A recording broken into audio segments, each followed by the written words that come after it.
As the Black and Blue tour rolled on, AJ became edgy and increasingly unreliable.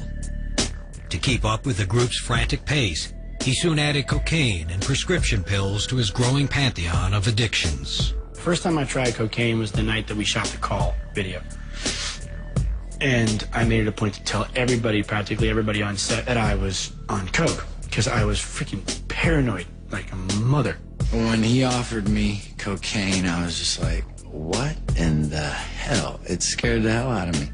I'm like, hell no, are you stupid? Do you know how dangerous and addictive that is? He started losing weight. He started looking gaunt. He was the circles under his eyes. He was just not Alex anymore at all at that point. Then in April 2001, AJ received devastating news.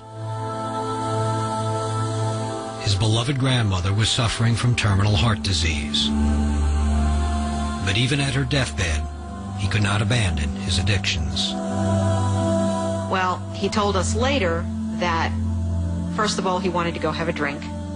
He needed to go take a hit of cocaine. He was like, you know, just going through all this anguish, and he was trying to numb the pain. And I laid in the bed with her. She was cold, and it was gnarly. My grandmother died when I was right into my coke binge, and, you know, she died right there in front of me. And I think that was probably the final turning point when AJ just let it all go.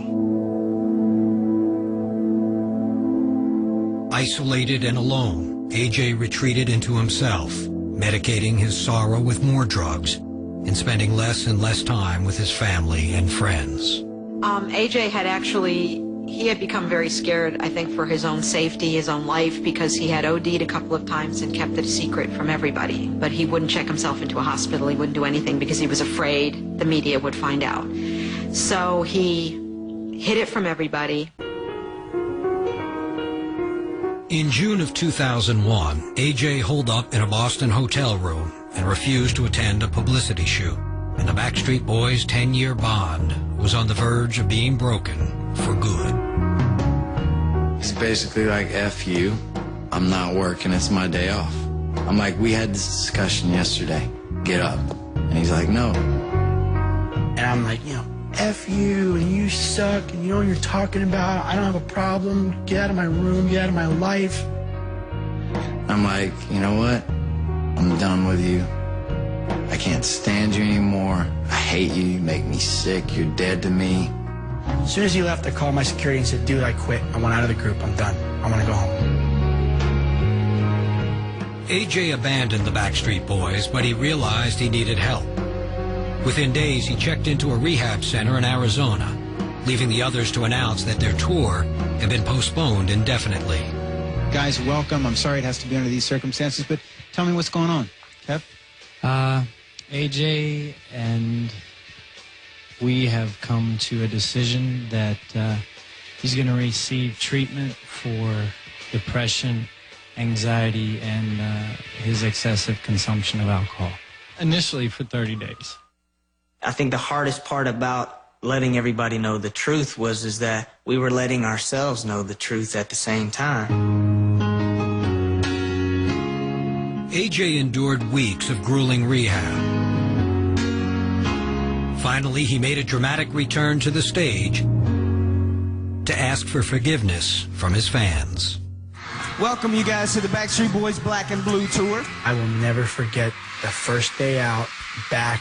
There's somebody very special that needs to talk to you really quickly, so you guys enjoy the rest of the show. God bless you. Thanks for coming. I came rising up on stage. Houston! There wasn't a dry eye in the house. Hats off to you guys. I definitely want to thank you guys for all your support. Today will be 56 days sober and counting. So, I thank you. I got a standing ovation, and I almost lost it. I got very choked up. AJ McLean was on the mend. But soon the boys and the world were shocked by the events of September 11th, 2001. A tragedy that claimed a member of their own road crew. The boys quickly shut down their troubled tour, with no clear idea when or if they would return. But the combination of AJ's rehab, 9/11, and just being burnt out, we all were not getting along and having fun like we used to. Eating and drinking and sleeping and doing everything together for so long, we were at that state where we needed to be apart a little while.